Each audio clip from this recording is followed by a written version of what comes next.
50 million people in the United States are food insecure. 1 in 5 residents are not getting enough nutrition every day. The Piedmont Triad is smack in the middle of these statistics. High Point has been ranked as number 1 for food insecurity in 2015. That is, sometime in the last 12 months, a resident has faced not having enough money to eat every day. The beautiful campus of High Point University suffers an unfortunate side effect of safety through the ornate brick gates surrounding their grounds. Despite the oppression right on their doorstep, most students don't know about the hunger issue in High Point. You live here 9 months out of the year. This is your home. And literally 3 blocks from this gate and the community that surrounds the community where you live, people are suffering and people are hungry. Shannon Campbell, Department Chair of Journalism and Strategic Communication at HBU, has localized the problem further for students by utilizing classes as a way to spread awareness and education. We're doing all sorts of educational programs. We're starting community gardens. We're doing all sorts of things in the area. And it's not us. The beautiful thing about Greater High Point Food Alliance is we're all about empowering people to make change for themselves. High Point has 40-plus food pantries that work with local ministries and community leaders to give residents relief. The city remains at number 1 on the hunger charts. Unconventional group that makes up the executive board. It's people from communities that deal with food hardship.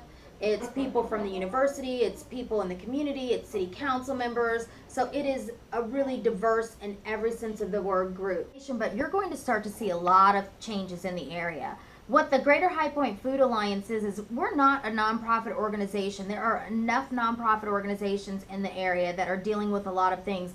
What we're doing is trying to connect people and resources. And asking people, what do you think? Saying, what would you do? What would you recommend? What do you think the issues are? How would you solve them?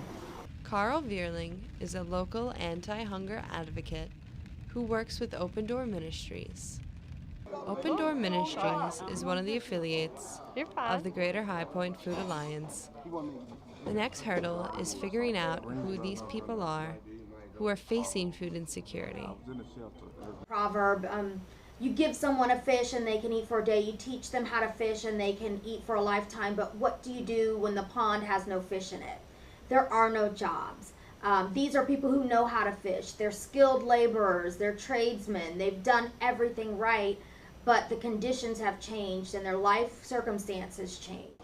Unfortunately, people who need it most are often swept under the stereotype of those who don't truly represent the issue. We're asking questions and getting people thinking about this a little bit differently than the way we've always thought about it. It's not because people have made bad choices all the time. And there will always be a small portion of the population that play the system, and we know that.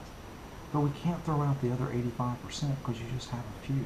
In High Point does not look like hunger abroad. You know, you don't see people with extended bellies and who are dying from hunger. But what you do see really surrounding the campus are people who have no idea where their next meal is coming from. Country is an employee of Open Door Ministries, a food pantry that serves food to the hungry people of High Point at least 3 times a day. Once himself facing homelessness, Country explains a story that illustrates for us how the situation isn't always what it seems. Let me tell you this story I heard, what I know about. There was a guy staying in D.C. I went to D.C. I traveled. This is something you might can reflect on somebody. Yeah. So, this guy, white guy, middle age. I guess he was handsome, I don't know, ain't no man. White guy. When I got here, he was pushing the car around. Dirty clothes, those long ragged coat, dirty. Smelled a little bit, you know, it smelled like a homeless guy. When I went there, I didn't know where to go eat, how to live, you know, as far as what I need to do being homeless. Where can I stay this night?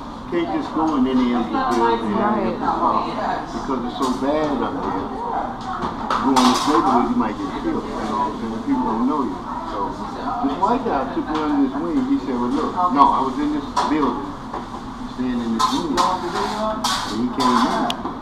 What are you doing in my room? Said, sir, I don't want no problems. I said, I'm homeless, you know, I just needed somewhere to lay down. I'm so tired. He said, you knew me, I never seen you. I said, yeah. He said, okay. He said, I'm gonna help you out. He said, stay all night. You'll be gone tomorrow. Stayed there. Got up. So when I got up, I asked him. He told me where to get some food at, where I might take a shower or something.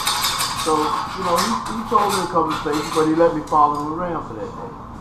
Anyway, me and him became kind of alright together. He kind of took me a little bit. So he took me around with him and showed me the ropes, how to survive being homeless, where to go take a shower, where to eat, where to make a couple of dollars. You know, you sell blood, or you take these AIDS tests or syphilis tests, get a couple of dollars for some tokens. You know what I'm saying? For the bus or something, or the train. So I done that, and one day we was walking down the street, and this young lady came by in this nice car, and she stopped and I was, Daddy, I'm looking around. I know it ain't my car. So when she hollered Daddy, he stopped, so he walked over there to talk to her. So when he did, I stayed back. I didn't want to get in his business, so he was talking to her. He hugged her, and she left. She left. He came back, he walked back up to his basket, and the way he looked, I know he didn't want me to ask him anything about it. So I said, okay. About 2 weeks later, the girl came back and she asked me, she said she recognized me. I guess she said, you see my dad? Probably on South Side, somewhere picking up cans somewhere. So she was getting ready to go, so I stopped and I said, ma'am, I don't mean to pry, and I don't like getting too silly, but you drive a nice car, you look good, you know, fine young lady. I said, why is this lady dad living here? She told me, she said, don't tell him I told you this. She said, but my father is a lawyer. He's filthy rich. We're filthy rich. She said, but my mom and my two sisters got killed in a car wreck. And we've been this way ever since. You have no idea how hard it is to live in High Point. Haley Sloan, High Point University senior and president of the food group, takes us on a tour of an afflicted area of hunger and explains her experience with the resident. You're right, I'll never know, to the extent of what it's like. And I was like, sure, I'll give you a ride home. And this is where he took me. This is his neighborhood. Been to every state in the country. He's traveled outside the country. He's a welder. He makes $20 an hour. He's seen a lot of stuff. A lot of people who want to donate to areas like this see pictures of obese people in these communities and think they can't be hungry, and that can't be further from the truth. We feel this cause in the pit of our hearts as well as the pit of our stomachs. But they're still humans. They still need treated with dignity and respect. People living in areas with a high cost of living, low income, and many mouths to feed often have a hard sacrifice of nutrition for eating any type of food. The GHPFA is bringing together the efforts of the community to create a cohesive force against hunger. If you would like to donate, please be respectful of some of the food restrictions that people in High Point are afflicted with, associated with religion or perhaps health. You can check out the guidelines at ghpfa.org. Gabriela Vigorito, HPU News.